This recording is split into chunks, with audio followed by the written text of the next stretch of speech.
کړی دی چې په نبی علیه السلام داسې امتحانات راغلي دي. نبی علیه السلام وایي داسې سختې په ما تېرې دي چې 1,24,000 کمو انبیا باندې کمو ویش انبیا باندې داسې امتحانات نه دي راغلي لکه په ما چې څنګه راغلي دي. مختصر غوندې یو څو خبرې کوم. لکه په مکه کې میټینګ وشو، ابو جهل، عتبه، شیبه، ابو لهب دې میټینګ وکړ چې نبی علیه السلام پیغمبر دی. دا پیغمبر ختم کړو، پیغام دې ختم شي. څه ختم کړه؟ پیغمبر ختم کړو، پیغام دې ختم شي. دې میټینګ کې نو په دارالندوه کې وایي څوک داسې دي چې د محمد سره راوړي. سعد ناست و سعد داس اوچت کړ، وایي دا ماته اسان کار دی.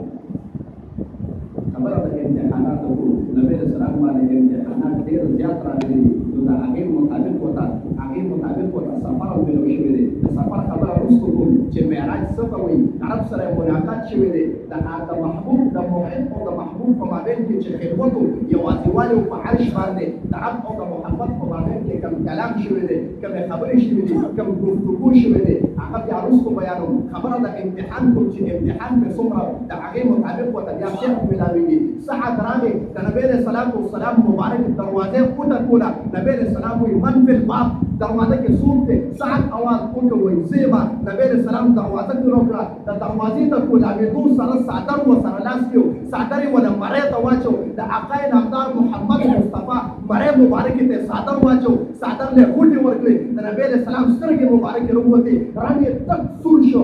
ډېر دا څادر یې په ګس لاس نیولې دی، په اوږه باندې اړو دي د راښکې، په ګس لاس یې څادر نیولې دی، په یو لاس باندې خنجر نیولې دی چې څنګه یې څادر راښکه. نبی علیه السلام د مکې په بازار کې د څادر نه نیولې دی، مرۍ یې وله غوټې ورکړې دي، مرۍ وله خفي کړې ده، مرۍ وله پانسي کړې ده. نبی علیه السلام ته تکلیف دی، سترګې دونه راوتې دي، خنجر یې لاس کې دی چې پې ګزار کوي. عمر فاروق رضی الله عنه دې ټایم کې جلوه افروز شرایط چې عمر راغی لاس یې وله کونې و، خنجر یې کونې و، خپله توره هغه به توره روزانه کاش هغه جوړې وه، توره یې له کاش نه رابار کړه. زما محترمو سر یې و آقای نامدار محمد مصطفی ورته وایي عمر نه داسې ګزار پې مه کوه، که ګزار دې پې وکړه دې به د جهنم مستحق شي، دې به جهنم ته لږ شي. د نبی علیه السلام امتحان وګوره. موت علیه چې چا مرۍ کې پړی واچوي موت هغه سره دا معاملې وکړې.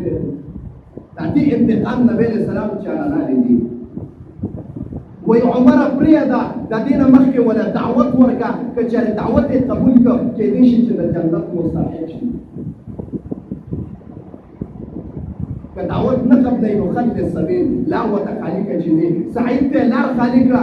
سعید سمند روان دی، په شا شا ګوري. د آقای نامدار محمد مصطفی د چهرې نه متاثره دی، د آقای نامدار د اخلاقو نه متاثره دی چې ما وله مرۍ ته څادر اچولی دی، د مکې په بازار کې مې راښ کړ. لیکن د ده شان ته وګوره چې دی مات کړم، ما ته یې عفو وکړه. خپل ذاتي انتقام یې ودغه شو، راواپس شو. وایي محبوبه د دې مکې نه به اله وځم، محبوبه د دې ځای نه به اله واپس ځم چې کله ستا غلام شم. مکې نه نه وځم تر کومې پورې چې ستا غلام به وځم، ورنه د مکې نه به سعید وي.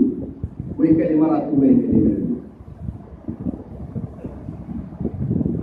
نبی علیه السلام مبارک وي مسلمان شوی. صحابه راغونډ کړه، وایي صحابي مسلمان شوی دی، فقیر دی، چنده وله راغونډه کړي چې چنده والي او دیګ خپل کړي. سعید ورته فرمایي وایي محبوبه